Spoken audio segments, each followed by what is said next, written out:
স্বাগতম সবাইকে। আপনারা শুনছেন হ্যাপি মাইন্ডস। আজকের বিষয় মস্তিষ্কে যেভাবে কাজ করে আর্ট থেরাপি। আজ আমরা একটু গভীরে গিয়ে জানবো যে আর্ট থেরাপি কীভাবে আমাদের মস্তিষ্ক ও মনকে সারিয়ে তোলে। আমাদের মস্তিষ্কের দুটি বড় অংশ, একদিকে রয়েছে লেফট ব্রেন, যা যুক্তি, ভাষা আর বিশ্লেষণের জন্য কাজ করে, আর অন্যদিকে রাইট ব্রেন, যা কল্পনা, আবেগ আর সৃজনশীলতার জন্য কাজ করে থাকে। যখন কেউ আঁকা শুরু করে, বিশেষ করে মুক্তভাবে রঙে রেখায় খেলতে থাকে, তখন রাইট ব্রেন সক্রিয় হয়। এটা একটা গভীর নিউরোসেন্সরি এক্সপিরিয়েন্স তৈরি করে।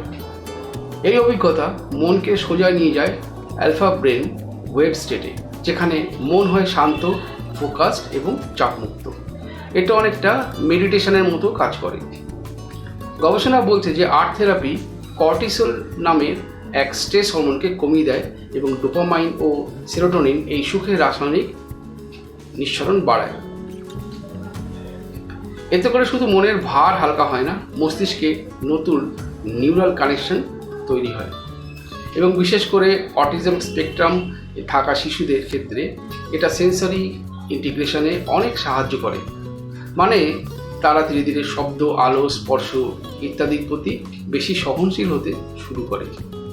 আর্ট থেরাপি সেই জাদুর মতো একটা জায়গা, যেখানে শিশুটি নিজের মতো করে বিশ্বকে বোঝে, আর আমরাও বুঝতে পারি ওর ভিতরের জগৎটা ঠিক কেমন। এই হলো বিজ্ঞান ও হৃদয়ের মিলনে তৈরি থেরাপি, যার নাম আর্ট থেরাপি। শুনে ভালো লাগলে আমাদের পরের পর্বে শুনুন কালার মাই ইমোশনস, রং কীভাবে আবেগের ভাষা হয়ে ওঠে। ভালো থাকুন, অনুভব করুন, আর মনে রাখুন, শিল্প শুধু রং নয়, শিল্প এক অন্তর্জগতের চাবিকাঠি।